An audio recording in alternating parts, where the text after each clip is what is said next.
이제 브로드캐스트가 시작됩니다. 모든 참석자가 듣기 전용 모드에 있습니다.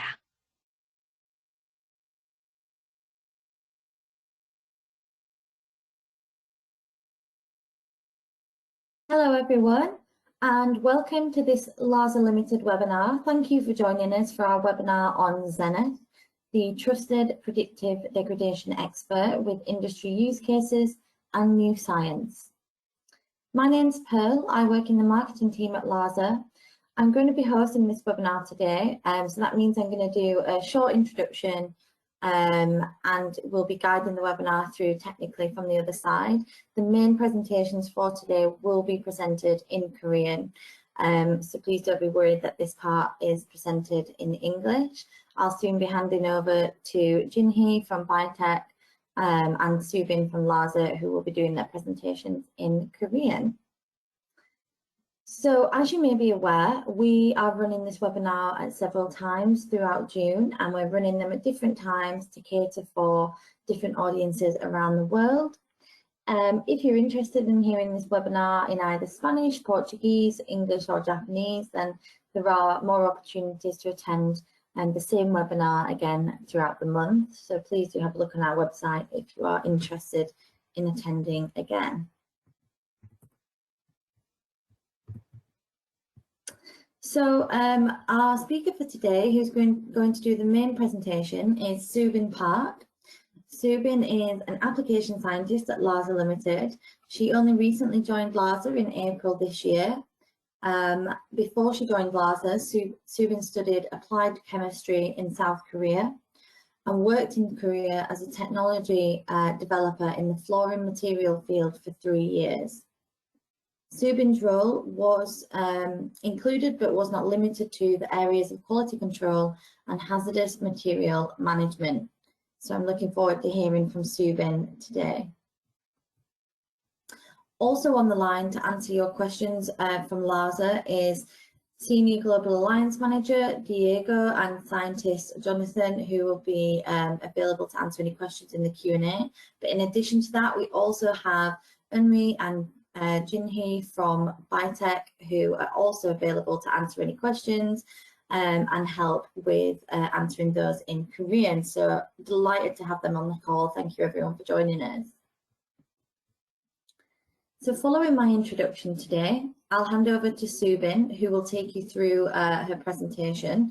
This will cover how Zenith works and how Zenith is aligned with regulatory guidelines, mechanistic understanding of degradation pathways, predicting potential nitrosamine degradation products, and use cases on the identification of experimentally observed degradation products, formulation compatibility and important inputs for excipient selection, packaging impurities, and mass balance deviation troubleshooting.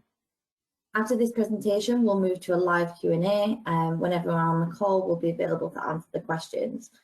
Before we move on to introduce Biotech, I'm just going to take you through a little bit of webinar housekeeping. So during the webinar, you should see a GoToWebinar control panel on the right-hand side of your screen. From here, you can choose your audio preference. For today's webinar, computer audio is the only available option, and you can listen through your computer via speakers or via headphones. A microphone isn't required as participants will be muted for the duration of the webinar. The icon highlighted now allows for full screen or window view options. And we do encourage you to ask questions throughout, so please do type your questions into the question box within the control panel, and we will spend time answering those in the live Q&A at the end. And just to let you know, any questions raised, they're only visible to our presenters, and we will spend time answering these at the end.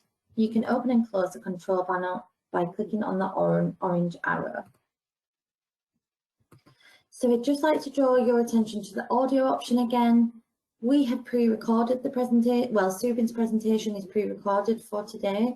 So once we move to that presentation, if you're unable to hear it, then your computer may be using a different audio output for videos. So you may need to check the audio output and the volume on your computer. I will be available via the question box if you have any questions. And we've also attached a really useful handout within the webinar containing this information. So please do access that if you need to. Okay, so it's almost time to welcome Jinhee from Bitech to do their introduction. But before we do, we just have a couple of poll questions to ask the audience. So the first question is, do you work in the pre-formulation stage of drug development? So I'll just give you a couple of seconds to answer that one.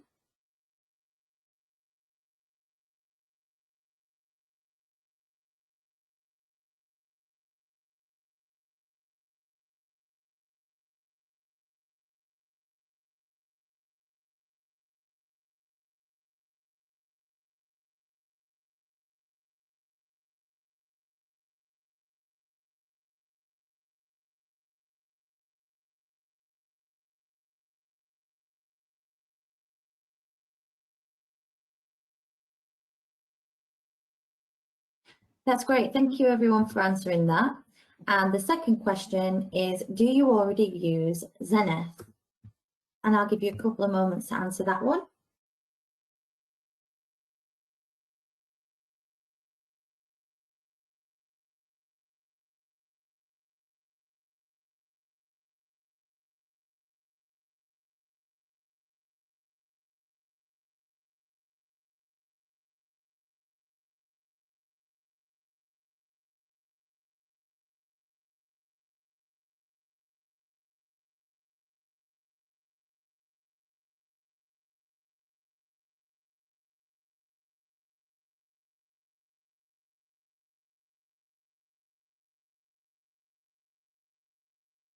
That's perfect. Thank you very much. So without further ado, I'd like to welcome Jinhee from Bitech Chems to give you a short introduction. I'll now hand over to them. Thank you.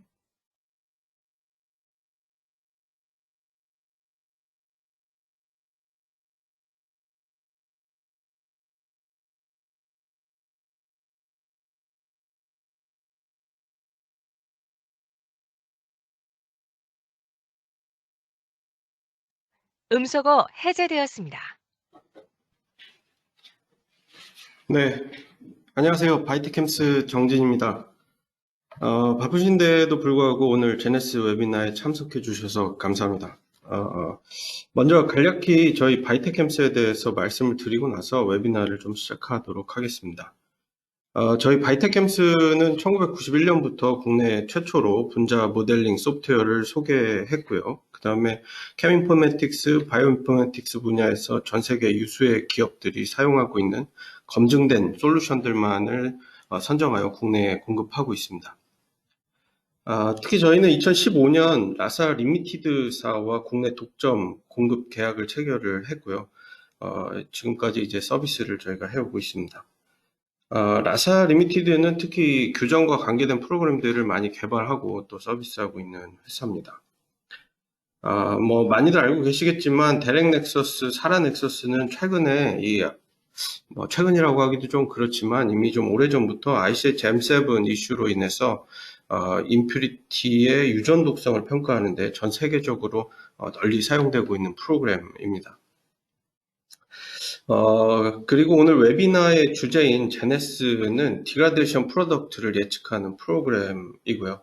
API와 첨가제가 반응해서 발생될 수 있는 분해 생성물들을 예측할 수 있습니다.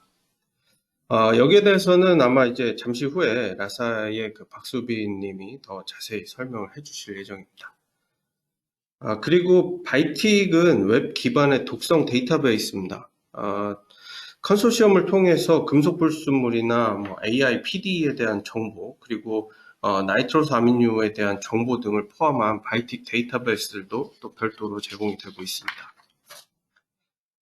그리고 미티어라고 하는 프로그램은 대사체를 예측해주는 프로그램이고, 그 다음에 아래쪽에 있는 미라빌리스는 퍼즈 팩터를 계산해주는 프로그램입니다. M7 가이드라인의 옵션 4에 언급되어 있는 이 퍼즈 팩터라고 하는 거는 공정 과정에서 발생된 임퓨리티가 이제 공정 과정이 끝났을 때 남아있을지 남아있지 않을지 판단할 수 있도록 해주는 팩터입니다. 이 퍼즈 팩터를 통해서 임퓨리티를 처리하는 또 다른 전략이 이제 될 수 있을 것 같습니다. 해외에서는 이미 많이 사용되고 있는 방법으로 저는 알고 있습니다. 자, 이렇게 이런 프로그램들을 이제 라사에서 개발을 하고 있고요. 저희 바이트캠스는 이제 이 프로그램들을 사용하고 계신 그 사용자분들, 고객분들을 위해서 여러 가지 이제 서비스들을 제공을 하고 있는데요. 일단 저희 바이트캠스에서는 이 사용자에 대해서 사용자 교육을 지원을 하고 있고요. 그 다음에 설치나 사용 중에 뭐 문제점이 발생했다거나 문의사항이 있을 때 저희가 해결할 수 있도록 지원을 하고 있습니다. 또 프로그램의 업데이트나 또 프로그램 관련해서 새로운 소식들도 계속해서 안내를 드리고 있고요. 그리고 이번 그 이번과 같은 이벤트, 웨비나라든지 뭐 저희가 대면 세미나 같은 서비스들도 제공을 하고 있습니다. 그래서 연구하시는 분들이 업무에 도움이 될 수 있을 만한 정보들을 최대한 전달하고자 노력을 하고 있습니다. 또 저희는 그 홈페이지, 쇼핑몰, 블로그, 페이스 등과 같은 SNS들도 운영을 하고 있기 때문에 뭐 언제라도 다양한 방식으로 저희에게 문의사항이나 의견들을 전달해 주실 수 있습니다. 오늘 말씀드릴 제네스 프로그램에 대해서 간략히만 제가 말씀 좀 드리겠습니다. 제네스는 일단 부영제 및 첨가제 혹은 분해 산물들의 영향을 고려해서 분해 생성물을 예측해주는 프로그램이고요. 분해 생성물의 구조를 확인할 수 있어서 그 ICH-M7과 관련해서 임프리티들의 구조도 예측을 해볼 수가 있습니다. 그리고 여기 표시되어 있는 몇 가지 이제 규제사항들이 있는데요. 이런 규제사항들에 대해서도 도움을 줄 수 있는 프로그램이고, 또 예측을 할 때의 이 구조만 고려하는 게 아니고 다양한 반응 조건들도 함께 고려해서 결과를 보여주고 예측 결과에 대한 근거 자료를 제시함으로써 결과에 대한 신뢰성을 높일 수 있습니다.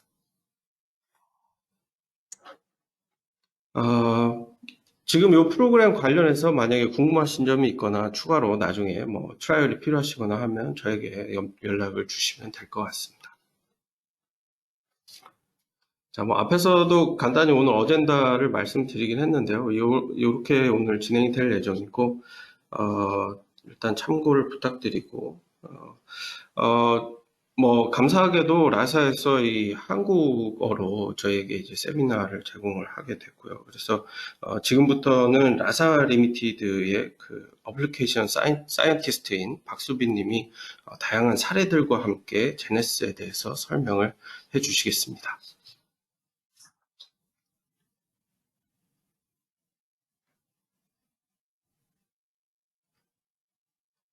Thank you very much, Jinhee.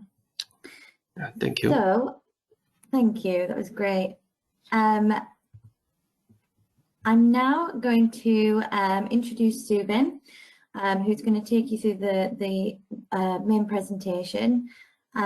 So yeah, thank you very much. We hope you enjoy it. 신뢰할 수 있는 전문 분해 프로그램인 제네스의 과학 및 산업 사용 사례에 대한 오늘의 웨비나에 오신 것을 환영합니다.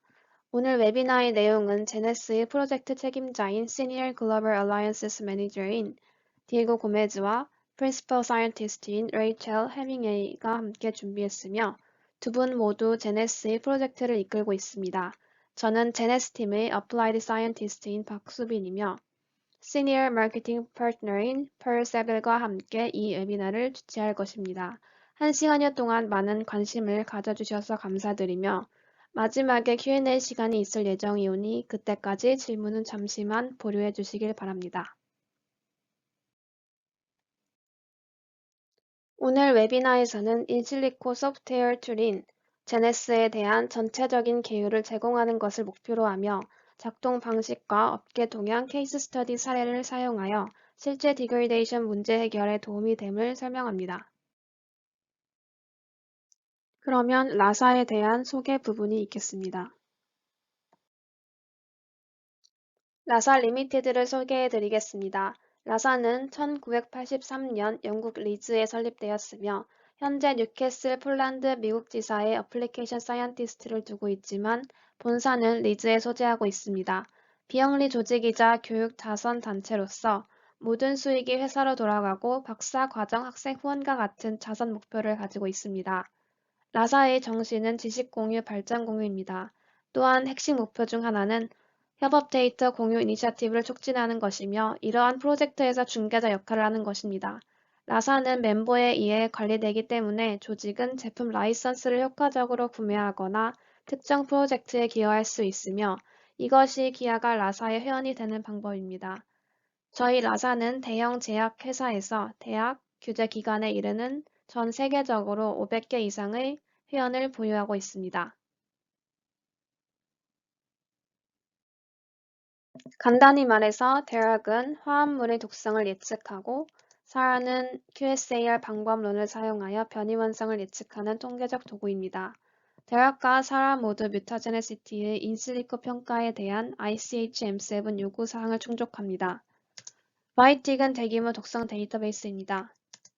캡티스는 독성 발현 경로 AOP를 사용하여 위험평가 의사결정을 과학적으로 지원하는 도구입니다. 에피리스는 화학물의 2차 양리 효과를 예측하기 위한 정성적 모델입니다. 미라빌리스는 ICH-M7 옵션 4에 따라 불순물의 퍼지 팩터를 계산하기 위해 표준화된 방법을 제공합니다. 미티오는 포유류의 화학 물질의 대사를 예측하고 이번 웨비나에서 소개할 제네스는 Force Degradation Study 조건을 기반으로 작은 유기화합물의 이론적 분해 경로를 예측하는 인실리코 도구입니다. 그렇다면 제네스가 필요한 이유는 무엇일까요? 간단히 말씀드리면 규제 요건에 따라 시장에서 제품 승인을 받으려면 제품의 안전과 품질이 보장되어야 합니다. 이를 위해 제네스는 화합물의 불안정도와 2차 소형 유기화합물과의 호환성에 대한 정보 제공이 가능합니다. 여기에는 포장재의 부영제 또는 침투 가능한 불순물, 리치어블 임퓨리티와의 상호작용 반응이 포함됩니다. 다양한 출처와 임퓨리티 유형을 관리하기 위해 ICH에 명시된 특정 품질 가이드라인이 있습니다. 이것은 Q3A는 New Drug Substances, Q3B는 New Drug Product, Q3C는 잔류용매, 그리고 Q3D는 Elemental Impurity에 대한 가이드라인입니다. 2019년 6월 ICH 총회에서 ENLL 관리에 대한 새로운 가이드라인이 승인되었으며 4단계는 2024년 11월에 발표될 예정입니다. 의약품 불순물은 유기불순물, 금속불순물 및 잔류용매로 분류되며 금속불순물 및 잔류용매는 각각 ICH Q3D 및 Q3C 지침에 포함됩니다. 유기불순물은 ICH M7에 포함된 변이원성 불순물과 비변이원성 불순물의 두 가지 다른 범주로 구성될 수 있습니다. ICH Q3A는 활성 제약 성분의 임퓨리티를 다룹니다. 반면 브라질 법안에 대한 ICH Q3B 및 RDC 53은 drug product를 다룹니다. ICH Q3A에는 약물 물질 또는 API의 분해 산물을 조사할 필요성에 대해 구체적으로 명시하고 있으며 제네스는 디그레이데이션 경로를 예측하는 데 핵심적인 역할을 합니다. 반면 ICH Q3B는 부형제 또는 즉각적인 컨테이너 클로즈 시스템을 통해 원료 의약품의 분해 생성물 또는 API의 반응 생성물로서 신규 원재 의약품의 불순물을 다룹니다. 이 시점에서 우려되는 것은 API의 디그레이데이션, 부형제 및 포장재의 리치어블과의 호환성입니다. 이 가이드라인을 준수하기 위해 의약품의 제조 및 안정성 연구 동안 관찰된 분해 산물의 개요가 제공되어야 합니다. 그러나 규제기관에서는 다른 조건에서 어떻게 작용하고 우려되는 디그레이데이션 트리거가 무엇인지 완전히 이해하기 위한 훈련으로서 원료 의약품의 불안정성 및 호환성의 이론적 평가를 요구하기 때문에 단순히 실험 결과만을 제시하는 것만으로는 충분하지 않습니다. 그리고 여기에서 제네스가 중요한 역할을 하게 됩니다. 제네스는 무엇이며 어떻게 작동하는지 설명드리겠습니다. 상당한 양의 디그레이데이션 케미스트리가 책과 저널에 정리되어 있지만 매우 분산되어 있기 때문에 모두 한 번에 접근하기는 어렵습니다. 화학적 경로에 대한 본질적인 지식은 일반적으로 경험이 풍부한 합성화학자 또는 유기화학자 영역에 속해 있습니다. 구조 결정 및 경로 설명은 간단한 것은 아니므로 이러한 작업을 지원하고 단순화하는 툴은 바람직하며 제네스는 디그레이데이션 예측을 위한 설계된 지식 기반 시스템이라는 것입니다. 제네스는 화학적 변환의 라이브러리로 구성되어 있으며 라이브러리의 각 북은 특정 화학적 분해 반응을 나타낸다는 것입니다. 이것을 지식 기반이라고 부르며 제네스는 이 지식 기반을 사용하여 일치하는 변환을 찾고 여기서 예측된 각 분해물 디글던트에 대해 likelihood score가 계산됩니다. 저희는 산화, 가수분해, 축합 및 첨가, 제거 및 조각화, 이성질화 및 단편화, 광화학 등 6가지 분해 반응 유형을 예측합니다. 현재 지식 기반의 절반 이상을 차지하는 산화와 가수분해를 포함한 531개의 변환 유형을 포함하고 있으며 축합 컨덴세이션은 거의 4분의 1을 차지하며 나머지는 elimination, isomerization, photochemical 등으로 구성되어 있습니다. 화학적 분해 반응은 지식 기반에서 패턴으로 표시됩니다. 다음에 얘는 세프록심에 대한 것으로 산 또는 염기의 존재하에 델타 위치의 히드록시 그룹을 갖는 이 카르복실산 유도체는 락톤이나 될 수 있습니다. 그래서 우리가 하는 것은 디글데포를 결정하는 것입니다. 다음은 메커니스틱 패스웨이를 거친 구조의 가장 작은 측면입니다. 그런 다음 제네스에서 매칭 제한이 있는 트랜스포메이션을 수행하고 일치에 허용되는 화학적으로 합리적인 것을 결정합니다. 또한 특정 구조를 표시하는 대신 일반 그룹을 사용하여 구조를 confidential로 유지합니다. 예를 들어 특정 탄소는 질소에 결합되지만 산소에는 결합되지 않을 수 있습니다. 왼쪽에 있는 상자 안의 그림은 제네스 8에서 사용하는 0에서 1000까지의 가능성의 척도를 나타낸 것입니다. 여기서 0은 impossible한 반응으로 정의되고 1000은 certain 확실한 반응으로 정의됩니다. 이전 버전의 소프트웨어인 제네스 7에서는 스케일 대신 카테고리를 사용했습니다.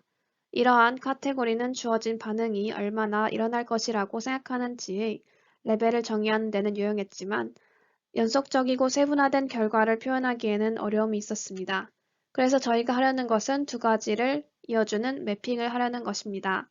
제네스 8에서는 400에서 599 사이 점수를 equivocal 분류하고 800에서 999 사이 점수는 very likely로 분류했습니다.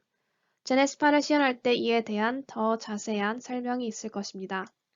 표시된 API의 경우 중성 pH에서 4개의 가수분해 경로가 예측될 예정입니다. 이러한 가수분해 경로로 인한 각 분해물의 구조에 대한 예측뿐 아니라 likelihood score도 계산됩니다. 락톤과 에스텔의 가수분해는 아미드나 락탐의 가수분해보다 더 쉽게 발생하며 이는 likelihood score 예측에 반영됩니다. 따라서 가능성 점수를 부여할 때 소프트웨어는 다음과 같은 몇 가지 요소를 고려합니다. 반응성과 관련된 분해 반응이 얼마나 쉽게 일어날 것으로 예상되는지, 반응 조건의 영향도 고려되는 요소 중 하나입니다. 산청의 반응을 보시면 산 상태에서는 더 높은 스코어를 받고 pH 7 또는 염기성 상태에서는 더 낮은 스코어를 받습니다. 온도의 경우에서도 마찬가지입니다. 예측이 50도 이상일 경우 열에 대한 반응은 더 높은 스코어로 반환됩니다. 디그레이데이션 경로에 사용할 수 있는 문헌의 양과 질 또한 주어진 점수의 정확도에 영향을 미칩니다. 그리고 주어진 스코어로 경로 내 디그레이던트의 상대적 위치는 항상 개별적인 단계가 아니라 전체 경로를 고려합니다. 따라서 2차 분해물을 보시면 스코어는 그 바로 위의 parent에 따라 달라지며 이 parent는 1차 분해물입니다. 따라서 디그레이던트 스코어는 Curie structure가 아닌 경우 항상 parent formation에 따라 달라집니다. 사용자가 Curie structure, 즉 관심 있는 API를 입력함으로써 제네스는 작동하게 됩니다. 또한 관심 있는 likelihood 수준을 정의하여 알고 싶은 특정 임계값 이상 또는 이하에 대해, 즉 가능성이 높은 분해물만 알려주거나 제네스가 입력한 API에 대해 알고 있는 모든 것을 알려줍니다. 그런 다음 시뮬레이션할 조건을 정의합니다. 제네스에서 사용 가능한 조건은 Q3B 가이드라인에서 권장하는 조건을 반영합니다. 온도와 pH는 수치로 표시되며 다른 조건, 물, 산소, 금속, 라디칼 게시제, 과산화물 및 빛은 기타 조건입니다. 이렇게 입력된 정보들은 knowledge base에서 일치하는 transformation을 찾을 때 transformation 엔진에서 사용됩니다. 그런 다음 각 패턴 매치는 likelihood score를 생성하기 위해 계산을 거치게 됩니다. 그런 다음 degradation의 결과 트리가 생성됩니다. 예를 들어 만약 제가 이 간단한 이민을 제네스에 입력했을 때 물이 존재하는 경우에 pH4에서 어떤 일이 일어날 수 있는지 알고 싶고 일어날 가능성이 매우 높은 일에만 관심이 있다면 제네스는 9번 트랜스포메이션을 찾아낼 것입니다. 아실릭 이민의 가수분해가 매치되고 그 패턴은 시스템에서 어떤 불순물이 생성되어야 하는지를 알려줄 것입니다. 그 다음 리즈닝이 적용되고 이 규칙은 제네스에게 pH4 상태에서 변환일치로 발생하는 모든 분해물이 발생할 가능성이 높다는 것을 알려준 다음 그 해당 결과가 표시됩니다. 이제 제네스가 어떻게 작동하는지 이해했으므로 제네스가 예측할 수 있는 것과 예측할 수 없는 것이 무엇인지가 중요합니다. Force Degradation Studies 결과로서 제네스는 디그레이던트 형성의 likelihood를 예측하기 위해 설계되었습니다. 그러나 제네스는 가속 연구, 저장 수명, 안정성 연구 또는 수량 및 반응 속도는 예측할 수 없습니다. 이러한 한계에 대해서는 간단한 이유가 있습니다. 위의 상황들을 예측하기 위해서는 키네틱과 타임이 변수로 고려되어야 합니다. 하지만 예측에서 이 두 변수를 고려하는 것은 쉽지 않습니다. 어마어마한 양의 충분한 데이터를 필요로 하기 때문입니다. 따라서 더 정확한 예측을 위해 knowledge base에서는 아직 이와 같은 예측을 제공하고 있지는 않습니다. 제네스는 API를 평가할 뿐만 아니라 API 부형제 상호작용에도 평가할 수 있습니다. 많은 회원들에게는 매우 중요한 활용 사례로 현재 약 350개 이상의 부형제와 관련 디그레이던트 및 오염물질에 대한 데이터베이스를 보유하고 있습니다.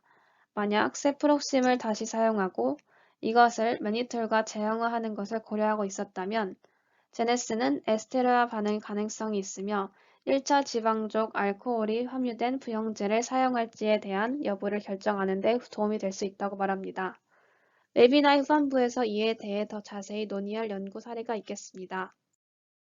제네스는 주어진 API가 이 스트레스 조건을 따를 때 화학적 원리에 따라 분해될 수 있는 가능한 디그레이데이션 프로덕트는 무엇인가에 대한 이론적 분해를 예측합니다. 이론적 공간은 잠재적 공간, 즉 Forced Degradation Studies에서 식별된 분해 산물을 알리는 데 사용할 수 있습니다. 이는 결국 실제 공간, 즉 최종 포장 및 보관 조건에서 볼 수 있는 실제 분해 산물을 알기 위한 전반적인 목표와 함께 가속 안정성 연구에서 식별된 분해 산물의 가능성이 있는 공간을 설명하는 데 도움이 될 수 있습니다.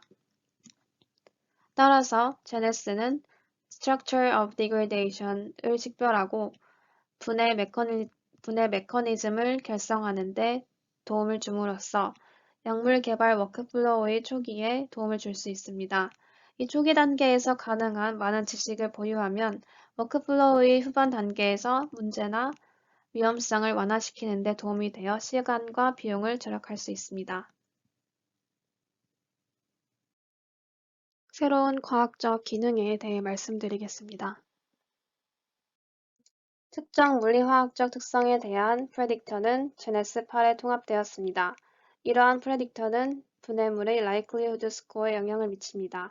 pKa와 BDE 프레딕터를 제네스 8에 통합했으며 크로모포어 칼큘레이터도 설계되었으며 구현을 위해 준비 중이며 앞으로 친전자성, 친핵성, 방향족성 및 입체 장애를 평가하기 위한 프레딕터를 구축할 계획입니다. 다음 슬라이드에서는 pKa와 BDE 프레딕터의 작동 방식과 스코어에 미치는 영향에 대해 설명하겠습니다.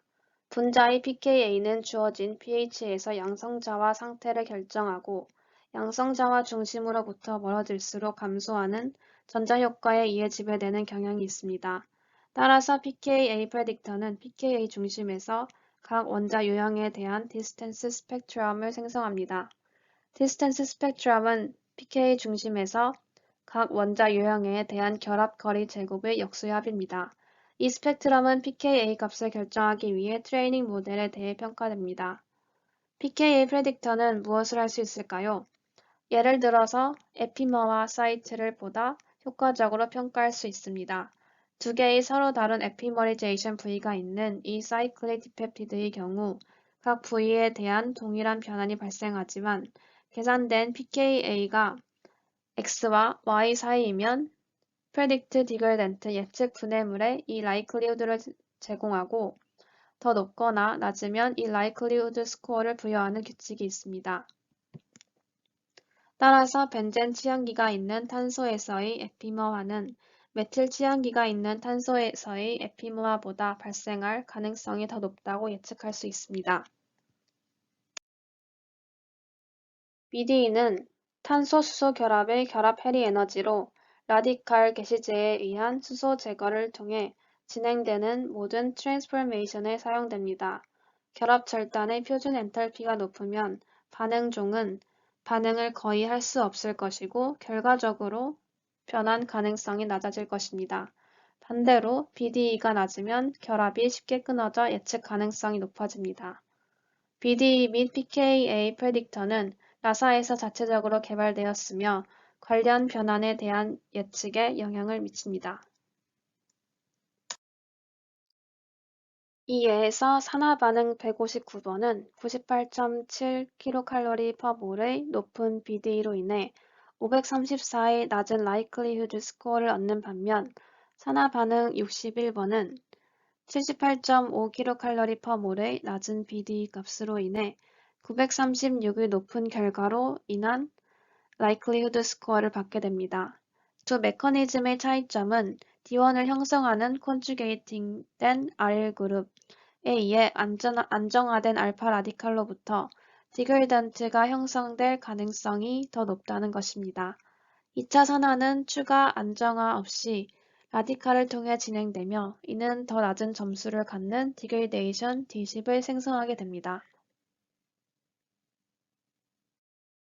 이제 케토프로펜에 대한 케이스 스터디를 시작으로 제네스가 지원할 수 있는 실제 문제 및 이슈들을 설명하는 일련의 연구 사례가 있겠습니다. 이 첫 번째 예에서는 케토프로펜으로 이 화합물의 주요 분해물이 무엇인지 이해하기 위해 예측을 실행했습니다. ICH-Q3b에 따르면 특정 분해가 발생하는 방법과 이유를 설명할 수 있어야 하므로 제네스는 예측된 각 분해물의 반응 경로를 표시하고 반응 부위를 강조 표시하고 이 반응과 관련된 중간체를 표시할 수 있습니다. 반응 패턴 해당 반응을 촉발하는 트리거, 라사의 과학자가 작성한 코멘트 및 이 정보를 가져온 레퍼런스를 포함한 모든 트랜스포메이션 세부 정보도 모든 반응에 대해 널리지 베이스에서 표시할 수 있습니다. 규제기관에 보고서를 제출하는 것은 중요하면서도 힘든 일이기도 합니다. 제네스가 여기에서 도움을 드릴 수 있습니다.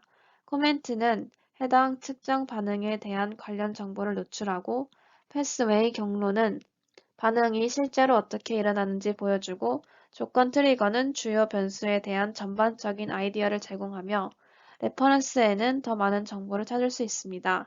따라서 제네스를 통해 제품을 화학적으로 이해하는 데 필요한 모든 정보를 얻을 수 있습니다. 이 특정 사용 사례에 대해 아사프와 공동 저자는 광분해 경로에서 주요 케토프로펜 분해물을 식별하는 논문을 발표하였으며 제네스는 이들 모두를 예측할 수 있습니다.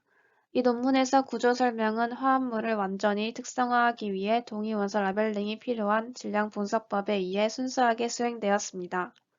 인실리코 툴이 사용되지는 않았지만 만약 그랬다면 이 부분에서 많은 시간을 절약할 수 있었을 것입니다. 이 예측의 세부 사항을 보시면 라이트가 표 왼쪽 상단에 있는 첫 번째 화합물인 D1에 대한 트리거이지만 산소와 라디칼이 D2, D3, D4 및 D5의 주요 트리거임을 알 수 있습니다. D4와 D5는 D2의 복제품이지만 서로 다른 경로를 통해 형성됩니다. 따라서 여기에는 두 가지 중요한 정보가 있습니다. 빛으로부터 API를 보호하더라도 과산화물과 같은 라디칼 반응을 일으킬 수 있는 오염은 이러한 임퓨리티 형성으로 이어질 수 있으며 케톤 유도체, 즉 D2, D4, D5는 다른 경로에서 형성될 수 있으며 결과적으로 더 높은 확률로 스테빌리티 샘플에 존재할 수 있습니다. 예측된 마지막 디그리덴트인 D6는 pH 변화에 의해 트리거되고 산에 의해 촉매되는데 이것은 물의 존재하에 더 구체적으로는 수분이 있는 곳에서 형성될 수 있으며 이것은 우리가 알고 있어야 하는 잘 알려진 안정성 조건입니다. 소프트웨어에서 제공하는 표 보기에는 질량 분석으로 작업하는 경우 반드시 기타 중요한 정보도 표시됩니다. 예를 들어 정확한 질량, 분자식, 포뮬라 게인, 포뮬라 로스 및 질량 차이를 쉽게 시각화할 수 있습니다. 예를 들어 질량 사양에서 중성 손실 실험을 실행해야 하는 경우 매우 유용합니다. 이제 API에 대한 본질적인 안정성 정보를 알았으므로 이제 제형과 의약품과의 컴패빌리티를 살펴보겠습니다. 시장에서 알려진 제품에 따라 가상의 공식이 선택되었습니다. API와 락토스, 스테아린산, 마그네슘 및 나트륨 전분, 글리콜산 사이의 상호작용을 평가했습니다. 이 예측을 설정하기 위해 저희는 소프트웨어에 내장된 부형제 데이터베이스를 사용했으며 여기에서 큐리 컴파운드와 상호작용할 부형제를 선택할 수 있습니다. 또한 이 데이터베이스에는 각 부형제의 관련 불순물 및 분해물을 포함하는데 이는 부형제 자체뿐 아니라 부형제 불순물로부터 많은 비호환성이 발생하기 때문에 예측에 항상 추가할 가치가 있습니다. 이 사용 사례의 경우 API를 처리했습니다. 부형제 및 관련 불순물, 분해물에 대한 케토프로펜은 슬라이드 오른쪽 상단에 있는 화합물 A에서 L까지입니다. 주 상호작용 생성물은 트리뷰에서 필터링 되었으므로 이 슬라이드에서는 적합할 수 있지만 완전한 예측 결과를 의미하는 것은 아닙니다. 부형제와의 상호작용으로 1차 알리파틱 알코올과의 에스테르와 및 분잔의 알돌 반응에서 발생하는 분해물 D1에서 D9까지가 매우 높은 점수인 900으로 예측된다는 것을 알 수 있습니다.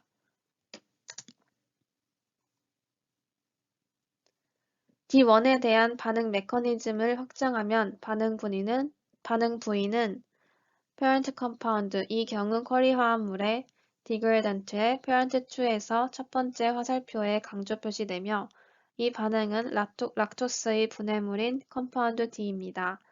그래서 이것은 기본적으로 케토프로펜이 락토스의 분해물로 알려진 디갈락토스와 상호작용할 가능성이 있다는 것을 보여줍니다. 이 정보를 비즈니스 관점에서 해석한다면 다음과 같은 결론을 내릴 수 있습니다. 이 제형에는 고품질 락토스가 필요할 수 있습니다. 이 부형제는 분해되지 않도록 서플라이 체인 중에 적절하게 보관되어야 합니다. 세 번째, 안정성 연구 중에 발견된 모든 임퓨리티는 부형제와의 상호작용으로 인해 발생할 수 있으므로 규격 외에 결과가 나올 경우 어디서 조사를 시작해야 하는지 이미 알고 있습니다. 네 번째, 포장 또는 적절한 보관 조건과 같이 안정성에 영향을 미치는 다른 요인들에 주의해야 합니다.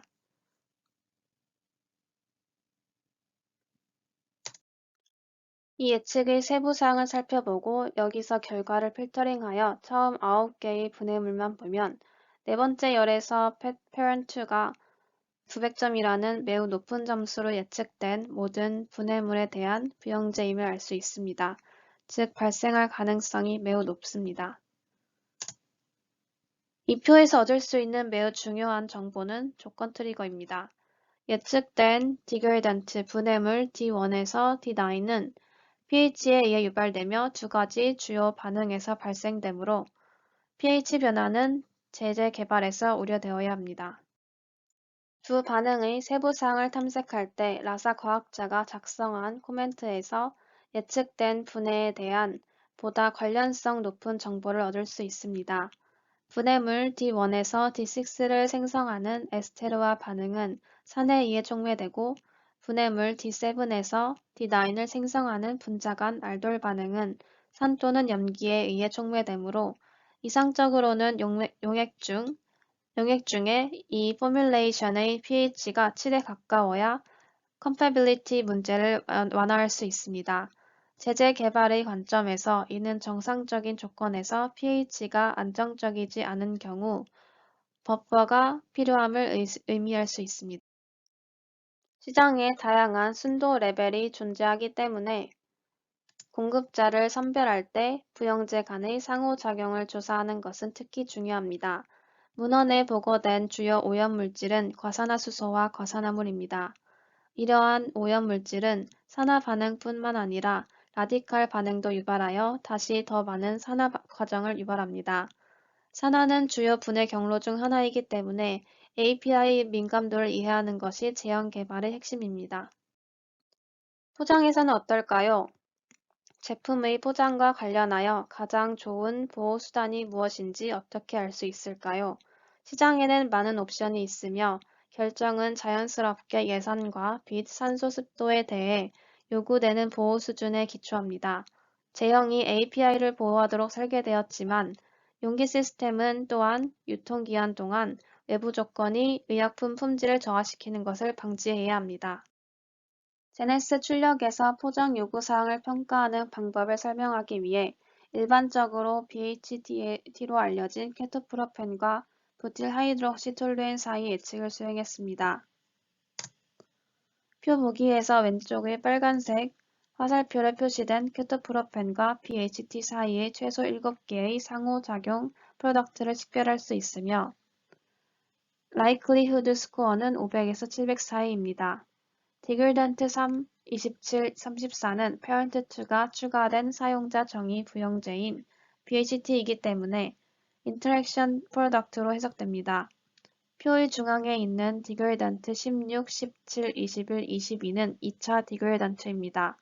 언뜻 보기에는 parent2가 표시되지 않으므로 정상적인 분해 산물로 해석될 수 있지만 정상적인 디그레이션 프로덕트로 해석될 수 있지만 parent는 이미 인터랙션 Q 플러스 A인 D3입니다.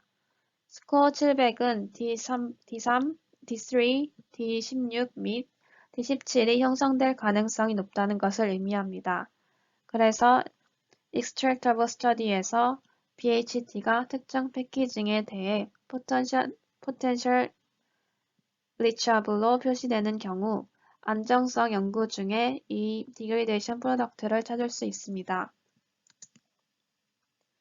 이제 조건 트리거를 살펴보면 pH, 산소, 과산화물이 우세합니다. 이는 PBDC, 폴리비닐리덴 다이클로라이드와 같이 수증기 투과율이 낮고 낮은 산소 투과율을 가진 포장이 필요할 수 있음을 의미합니다. 케토프로펜 제네스 예측 데이터가 1차 분해물에서만 조건 트리거당 평균 점수 이상으로 추출되고 플롯되는 경우 레디컬 게시제, 산소 및 빛의 조건이 이 예측에 영향을 미치는 주요 조건인 것으로 나타나므로 약물 개발은 안정성을 보장하기 위해 이와 같은 반응을 방지하도록 추진되어야 합니다. 이를 염두에 두고 제재팀은 과산화물이 없는 부영제를 선택하여야 하며 패키징팀은 가벼운 보호 포장과 산소 투과율이 낮은 재료를 찾아야 합니다. 이제 케토프로펜과 리치아블한 BHT의 인터랙션 반응을 분석하면 parent2가 BHT인 인터랙션 프로덕트를 고려하여 조건 트리거에 따른 평균 스코어의 플롯된 그래프에서 산소, 라디칼 및 pH의 조건이 변한 트랜스포메이션을 결정할 것입니다. 이는 제형에 과산화물이 없어야 하며 라디칼 반응을 유발하지 않아야 하고 높은 습도에서 pH가 변해서는 안 된다는 것을 나타냅니다. 이러한 반응을 방지하기 위해서 포장 선택에 있어서 산소 및 습도 투과율이 낮은 재료가 필요합니다. 두 그래프는 제네스의 데이터를 약물 개발 프로세스의 실제 입력으로 변환할 수 있는 방법에 대한 예입니다. 이 같은 예에서 트리뷰로 돌아가면 각 디그레이션 또는 인터랙션 프로덕트 반응 메커니즘을 살펴볼 수 있습니다. 700점의 디그레이던트 3는 케토프로펜 카르복실산과 BHT의 방향족 알코올의 에스테르와 반응을 통해 형성되어 해당 에스테르가 생성됩니다. 이는 산촉매 반응이기 때문에 pH를 조절하면 이러한 불순물이 형성되는 것을 방지할 수 있습니다. 패키징 임퓨리티에 대한 연구는 알려진 모든 오르가닉 임퓨리티에 대해 수행될 수 있으며 추출물 및 침출물의 맥락에서 이러한 화합물의 독성 때문에 특히 중요합니다. extractable and leachable는 ICH-Q3B와 동일한 한계를 따르지 않으며 의약품에서 검출된 이러한 성질의 불순물은 독성과 관련하여 안전한 한계를 정의하기 위해 식별 및 평가되어야 합니다. 그러므로 BHT를 대역에서 예측해 봤을 때 크로모솜 데미지를 일으킬 수 있는 경고 구조를 갖기 때문에 이와 유사한 인터랙션 프로덕트도 동일한 경고 구조를 갖게 될 것으로 예상됩니다. 제네스는 분석 개발에도 적용될 수 있습니다. ICH-Q1E 안정성 데이터 평가에 따르면 안정성 지표 방법에는 질량 균형이 있어야 하며 이는 측정된 페런트 드럭의 손실과 측정된 분해 산물의 증가량의 상관관계입니다. 즉, 디그레이데이션 반응에서 API의 10%가 소비되면 10%의 분해 생성물이 형성되어야 합니다. 따라서 Force Degradation Study에는 질량 균형도 있어야 합니다. 이 질량 균형 편차의 일부 원인은 부적절한 시료 준비, 크로모포어 변화 및 폴리머리제이션 반응입니다. pH2 이하에서 헤터프로펜 예측은 20도에서 물, 산소, 금속, 라디칼 게시제, 과산화물, 빛의 존재하에서 60개의 종합 분해 생성물을 예측했으며 19개가 생성될 가능성이 있으며 700점으로 예측되었습니다. 오른쪽 상단에 있는 분자는 케토프로펜 분해제의 단량체를 4개 가지고 있어 API에 비해 분자가 매우 커서 역산 크로마토그래피 컬럼에서 리텐션 타임이 훨씬 더 긴 경향이 있습니다. 그레디언트 증감률이 적절하지 않으면 이러한 분해 생성물이 분석법의 세척 단계 가까이에서 용출되어 불순물이 누락될 수 있습니다. 따라서 중합 반응의 라이클리후드에 대한 아이디어는 분석 개발에 매우 중요합니다. 분석 개발에는 디그레이데이션 예측이 도움이 될 수 있는 많은 영역이 있습니다. 소프트웨어에서 결과를 얻을 수 있는 몇 가지 주요 질문은 다음과 같습니다. 어떤 조건에서 디그레이데이션이 발생할 것으로 예상됩니까? 가장 취약한 조건을 이해하기 위해 Force Degradation Prediction을 실행함으로써 제네스의 간단한 답변을 제공합니다. 식별 임계값을 초과하는 임퓨리티가 있습니까? 이 경우 제네스는 가능한 분해물의 구조를 제공함으로써 Structure Elucidation 테크닉의 질량 분석 연구를 도울 수 있습니다. 따라서 Degradation Study가 수행되고 질량 분석이 다양한 다른 질량의 피크를 제공하는 경우 제네스는 이러한 구조가 무엇인지 파악하는 데 도움이 될 수 있습니다. 다른 질량 피크를 알아내려고 하는 대신에 제네스는 이러한 피크에 대해 스트럭처를 제한할 수 있습니다.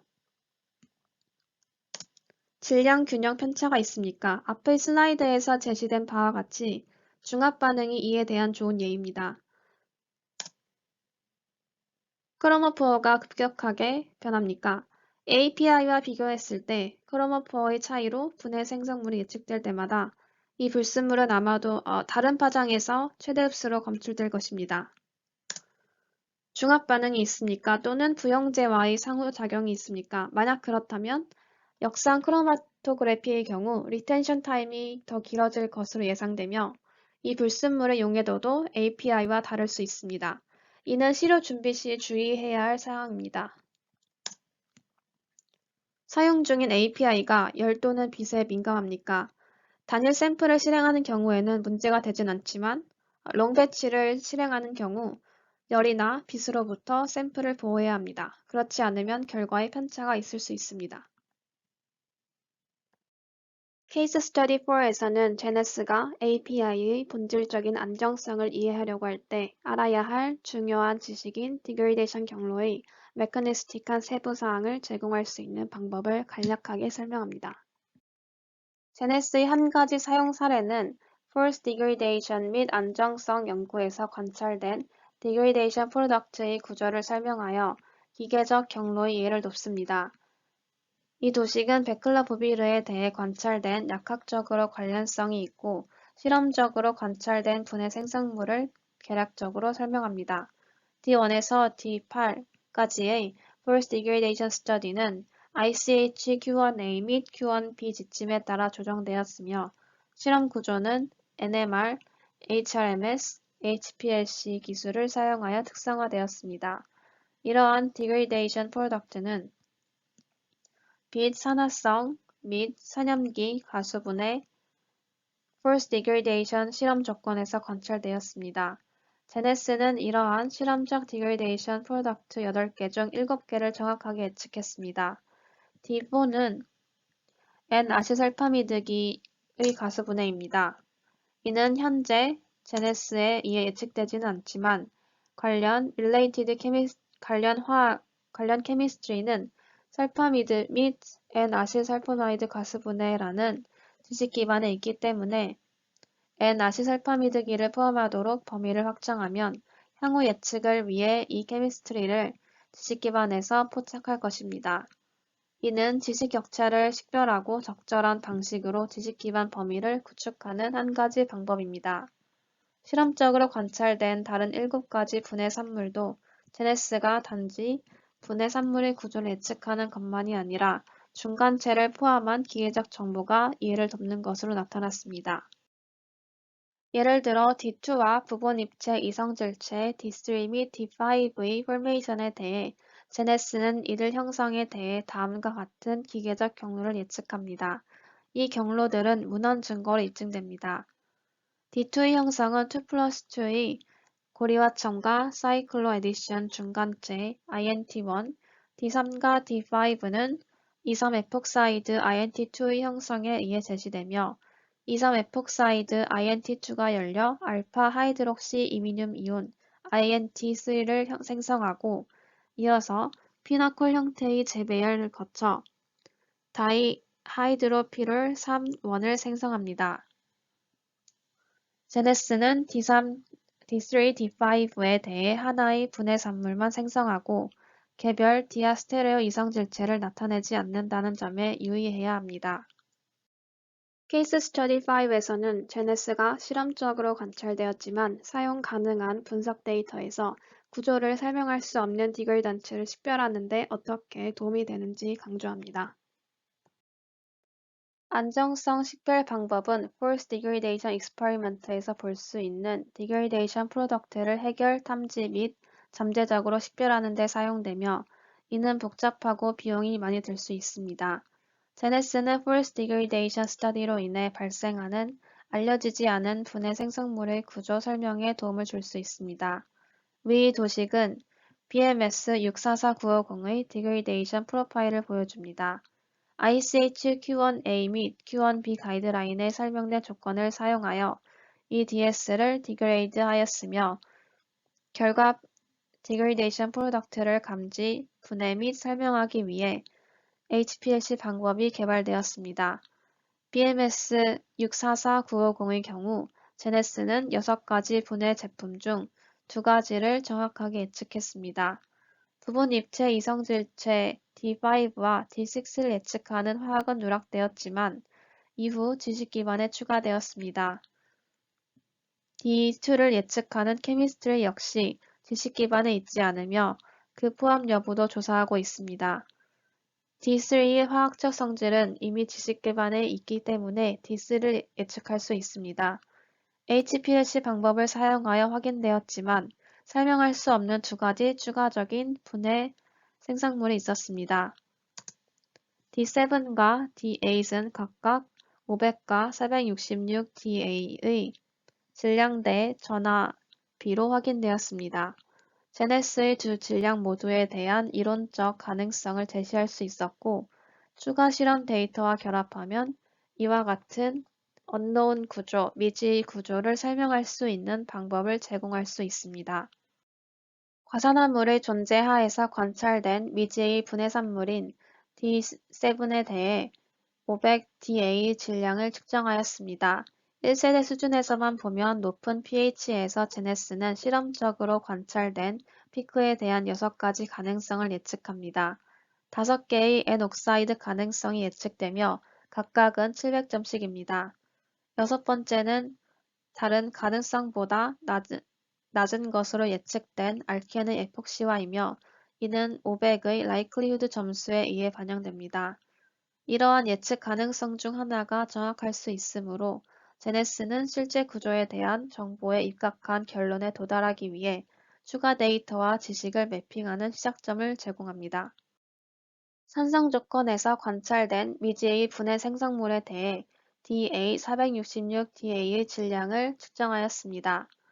1세대 수준만 놓고 보면 제네스는 3가지 이론적 가능성을 예측합니다.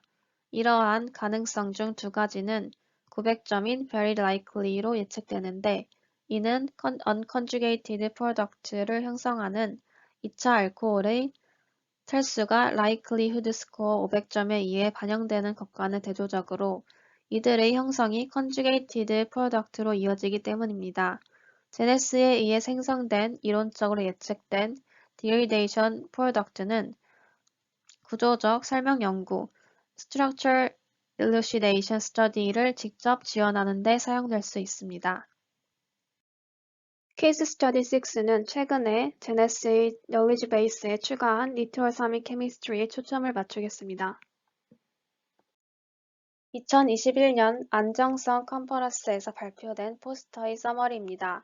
주요 포인트에 대한 개요만 설명되지만 이 슬라이드에 대해 더 자세히 알고 싶으실 경우 웨비나 이후에 이 슬라이드를 사용할 수 있습니다. 또한 포스터를 요청하는 모든 사람에게 해당 포스터의 사본을 제공할 수 있습니다. 산업 전반에서 니트로사민 주제가 중요하다는 점을 고려할 때 여러분은 이 슬라이드의 왼쪽 상단에 나와 있는 메커니즘을 알고 있을 것입니다. N니트로소 화합물 또는 NOCS는 P450과의 대사 활성화를 통해 잠재적인 돌연변이 유발 및 발암 특성을 갖는 DNA 부가물을 생성할 수 있습니다. 몇몇 시판 의약품에서 미량의 NOC가 검출되어 회수되고 있으므로 따라서 NOC 형성의 가능성이 있는 경우 철저한 위험평가가 필요합니다. 한 가지 잠재적 형성 경로는 디그레이데이션을 통한 것이므로 제네스에 8개의 새로운 니트로사민 변환을 포함시켰습니다. 이 지식은 아직 공개되진 않았지만 3차 아민뿐 아니라 2차 아민 및 이들의 유사물을 다루는 것을 포함하여 연말 이전에 공개될 것입니다. 속도 제한 메커니즘 단계로 인해 3차 아민은 2차 아민보다 가능성이 훨씬 적은 것으로 예측됩니다. 2차 아민 유사체에는 아미드, 카바메이트 및 우레아, 구아디닌, 히드록실아민, 히드라진 및 피롤형 방향족 질소가 포함됩니다. 알파수소 및 벤질형 아민을 갖는 3차 지방족 아민도 포함됩니다. 이제 N-니트로세이션 변환의 몇 가지 예를 보여드리겠습니다. 독실아민은 항히스타민제 및 단기 진정제로 판매되어 왔습니다. 여기에는 3차 아민이 포함되어 있으며 아질산 불순물이 포함된 산성 pH에서 제네스를 통해 처리되면 니트로사민 디그레이던트가 예측됩니다. 이 니트로사민에 도달하기 위한 기계론적 단계도 제네스에 의해 묘사될 것입니다. 처음에는 4차 N니트로소 암모늄 종이 형성됩니다. 이 종은 니트로실을 잃고 이민윤 중간 생성물을 생성하며 이 중간 생성물은 수화되어 해당 카르보닐 화합물과 2차 아민을 형성합니다. 2차 아민은 니트로아민 생성물을 생성하기 위해 2차 당량의 니트로화제와 반응합니다. 퀴나프릴은 잠재적인 니트로사민의 문제가 있는 것으로 FDA에 의해 강조되었으며 2차 아민을 함유하고 있으며 독실 아민의 3차 아민에서 발생하는 니트로사민 분해물보다 더 높은 라이클리후드 스코어에서 산성 pH에서 아질산 불순물로 처리될 때 니트로사민 분해물이 예측됩니다. 제네스는 또한 NCOS에 대한 관심 코호트의 일부 형성을 강조하기 위한 화학 물질을 포함합니다. 디메틸포름아미드는 미량의 디메틸아민의 흔적을 함유하는 것으로 알려져 있으며 나이트라이소스가 존재할 경우 NDMA가 형성될 가능성이 있습니다. 제네스는 이 캐스케이드를 예측할 것입니다. 이제 API 라니티딘을 사용하여 제네스의 디그레이데이션 예측을 생성하는 방법을 보여드리겠습니다. 제네스에서 새 예측 창을 열 때 표시되는 예측 설정 화면입니다. 연필 아이콘을 클릭하면 그리기 캔버스가 열립니다. 여기서 구조를 가져오고 다양한 파일 형식을 지원하거나 구조를 그릴 수 있습니다. 이번 시연을 라니티딘으로 진행하겠습니다. 그런 다음 처리 제약 조건을 결정해야 합니다. 코그 아이콘을 클릭하면 이 영역이 열립니다. 사용자가 구성할 수 있는 세 가지 탭, 즉 조건, 변환, 및 기타 설정이 있습니다. 조건 탭에서 사용자는 새로운 조건 세트 추가를 통해 여러 실험 조건 세트를 시뮬레이션할 수 있습니다. 이 데모에서는 하나의 조건 세트만 실행하려고 합니다. 온도와 pH는 척도이며 온도는 300도까지 설정할 수 있고 pH는 0에서 14까지 설정할 수 있습니다. 그런 다음 다른 모든 조건은 켜기 또는 끄기로 전환됩니다. 저는 이 예측을 80도에서 pH 3으로 실행하고 다른 조건은 클릭으로 설정하겠습니다. 트랜스포메이션 탭을 사용하면 처리할 변환을 제어할 수 있습니다. 변환은 분해 반응 유형에 따라 분류되며 각 범주를 확장하여 그 안에 있는 모든 개별 변환을 표시할 수 있습니다. 이름이나 번호로 변환을 검색할 수도 있으며 전체 범주를 선택 취소하고 가수분해 경로만 허용하도록 체크 표시를 해제할 수 있습니다. 이 데모에서는 제네스의 지식 기반에서 모든 변환을 처리할 예정입니다. 기타 설정 탭에서 보고 싶은 반응 유형과 같은 예측의 추가 측면을 제어할 수 있습니다. 일부 반응 설정은 부형제와 반응하는 쿼리 스트럭처과 같은 시스템 기본값이며 다른 반응 설정은 쿼리 화합물이 자체와 상호작용하도록 할지 여부를 선택할 수 있습니다. 이 세션은 상당히 기술적인 부분이며 이 데모의 범위를 벗어나는 것은 자세한 교육이 필요하므로 이 데모에 대해서는 이 모든 옵션이 처리 중이라는 것을 말씀드리는 것 이외에는 이 부분에 대해 자세히 설명하지는 않겠습니다. 화면 오른쪽에는 숫자 설정이 있습니다. 현재 시스템 기본값을 표시하고 있습니다. 그래서 우리는 최대 400개의 디그리던트에 대한 예측을 실행합니다. 이것은 이미 컷입니다. 사용자를 압도하지 않도록 하기 위한 것이며 400개 이상의 디그리던트가 있는 틀을 보는 것은 어려울 수 있습니다. 이 제한을 최대 1000까지 변경할 수 있습니다. 경로의 최대 단계 수는 보고자 하는 디그리던트의 연속 레벨을 결정합니다. 즉, parent는 1단계, child는 2단계, grandchild는 3단계입니다. 단계가 더 많아질수록 디그리던트도 많아지므로 기본값 2를 선택했지만 사용자는 원하는 경우 최대 8단계의 경로를 평가할 수 있습니다. 최소 스코어는 그 이상으로 디그리던트가 표시되는 임계값이기 때문에 기본 점수가 600인 경우 점수가 600점 이상인 디그리던트만 표시됩니다. 점수 스케일은 0에서 1000까지로 임파서블에서 설정까지입니다. 이 시연을 위해서 경로 단계 수를 2로 남겨두었습니다. 1세대 및 2세대 디그리던트 요소, 즉 parent와 child를 살펴보되 점수 임계값을 400으로 낮춥니다.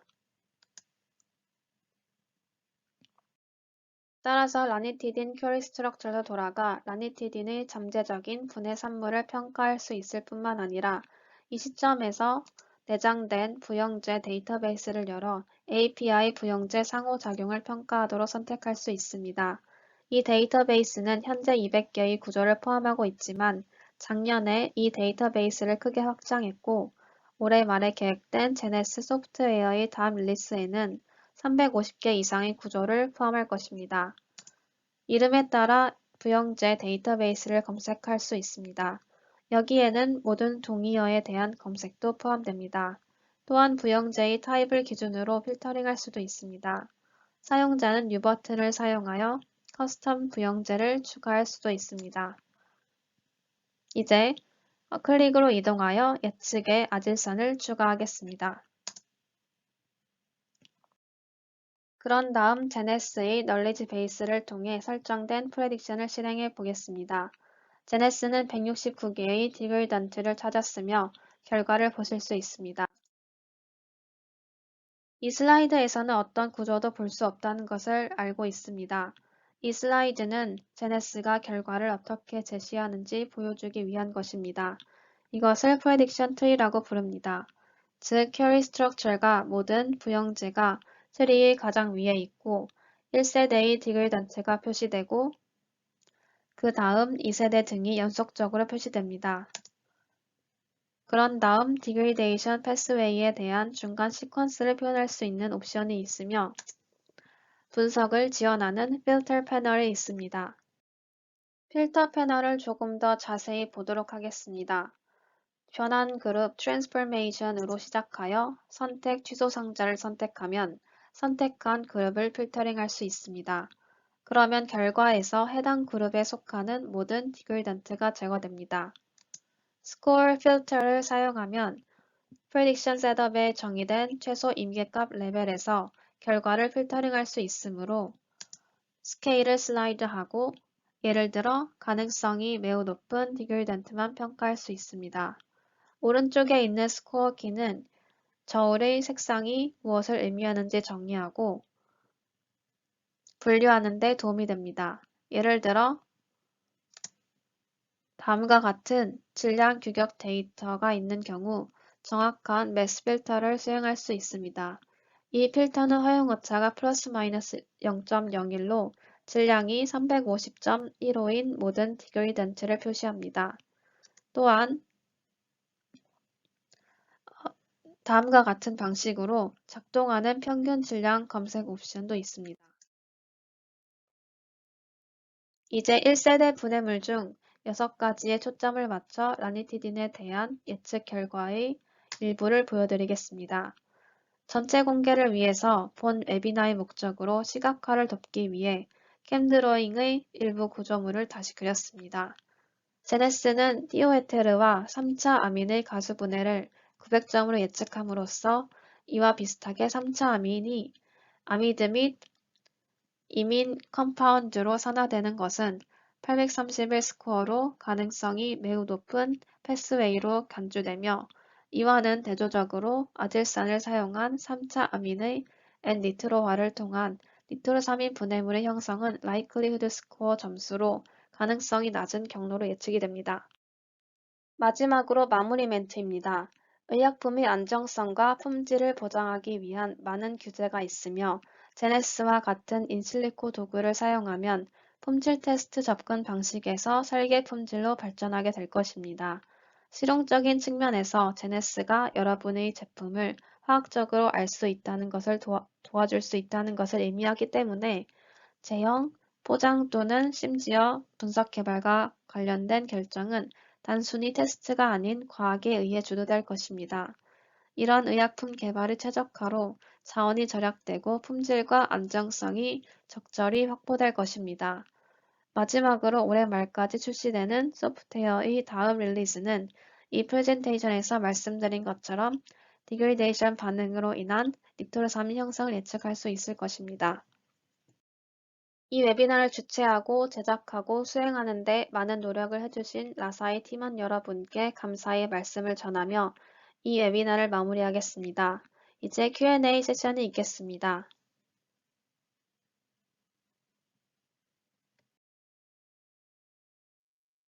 Thank you very much, Subin, and thank you to Jinhee for his introduction earlier also.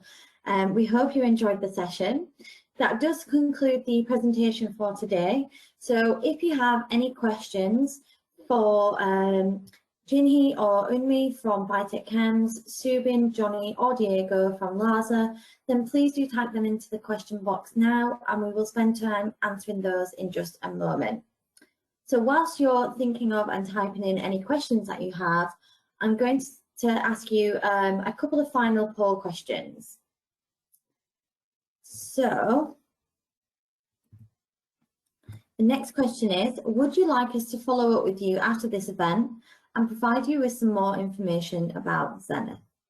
So I'll just give you a couple of moments to answer that.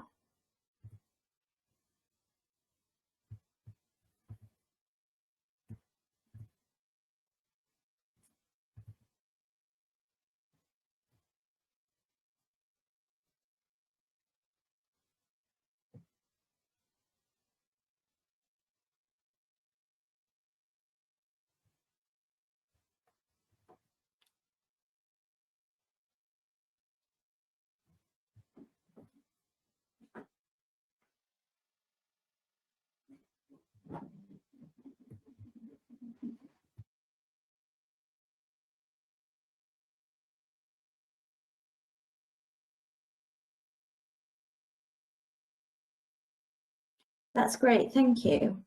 And the final poll question from us is, if you answered yes to the previous question, what specifically would you like more information on?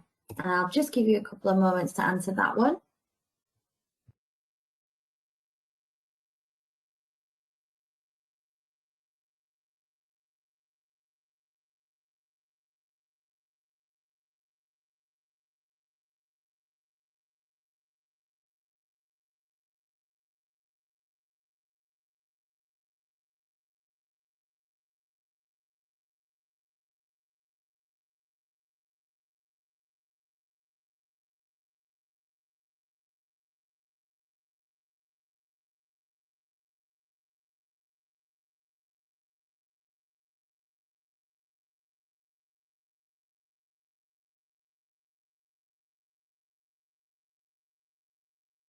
Fantastic. Thank you everyone for answering those questions.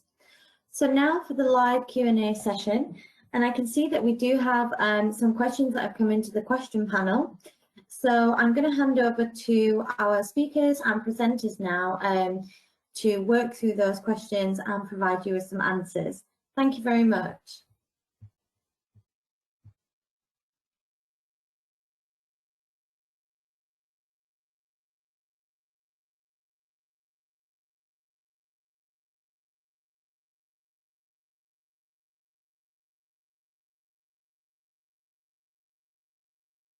So I think we're just having a little technical difficulty, so sorry about that. So the question that's come in to the question box is, for Zenith predictive degradation products, if I have QSAR software, is it compatible? And if the degradation product is judged to be PGI, should we come up with a way to preemptively manage it? I'll hand that over to the speakers now. Thank you.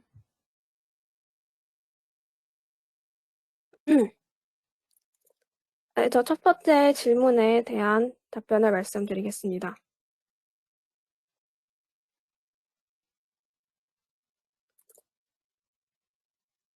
잠시만요.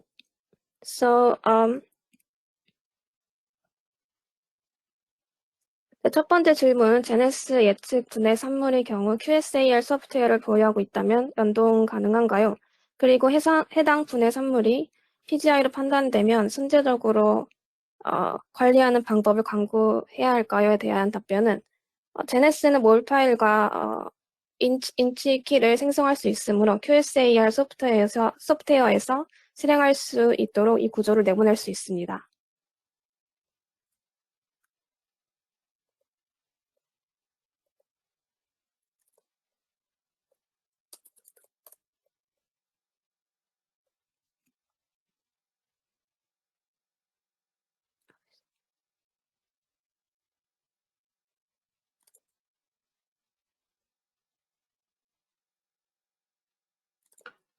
예, 제가 추가로 조금 더 말씀드리면, 이제 제네스에서 나온 그 분해 생성물이 PGI로 판단됐을 때 관리를 해야 될까 하는 질문이셨는데, 제네스에서 나온 이 분해 생성물은 이제 예측의 결과이기 때문에 사실 실제로 나올 수 있을까에 대한 가능성은 좀 더 확인이 필요할 겁니다. 그래서 만약에 좀 더 확인을 해본 결과 정말 실제로 나올 가능성이 굉장히 높다고 하면 여기에 대해서 당연히 뭐 관리가 되어야 될 거라고 생각이 듭니다.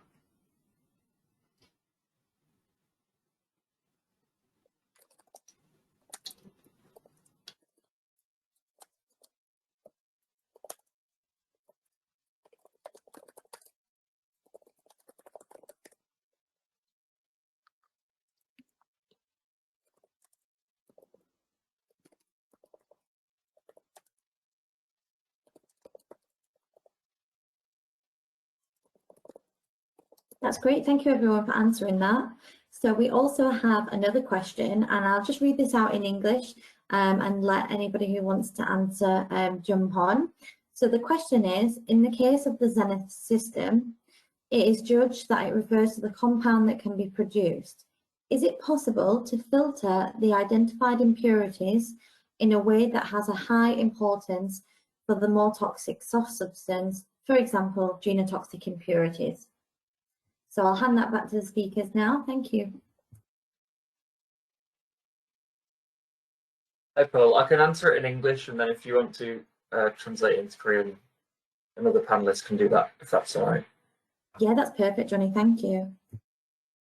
Okay, so Zenith doesn't identify genotoxic impurities. It just gives a score based on how likely a degradant is formed.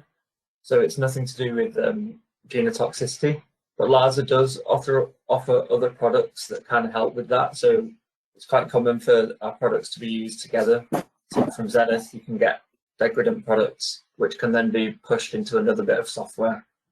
So the answer is no, but we do have products that can do that.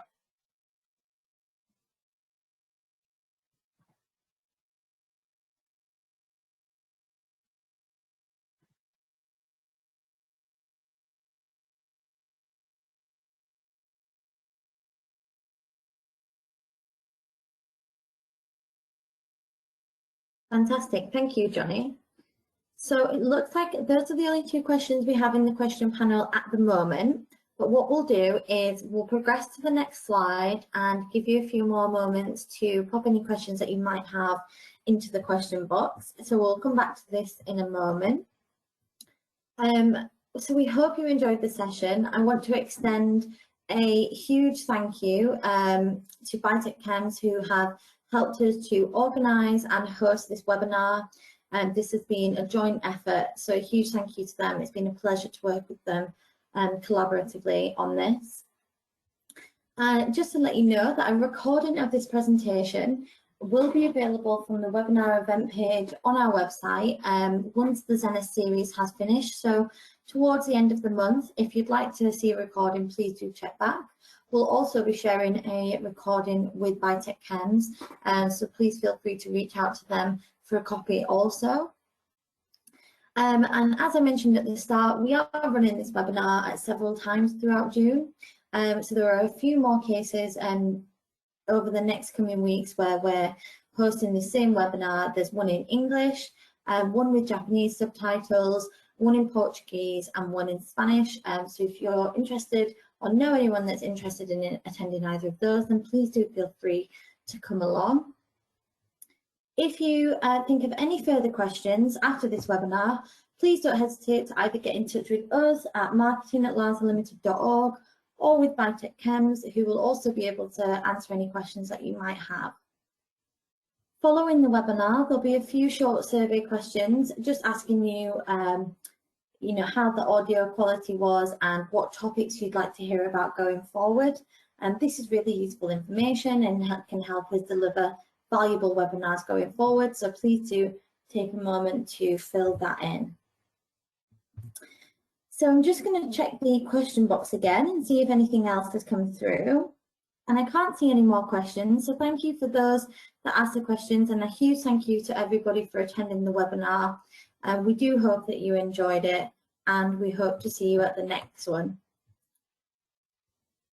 And with that, I'm going to conclude today's webinar. Thank you again to the speakers, and thank you again to the attendees. We hope you enjoy the rest of your day. Thank you.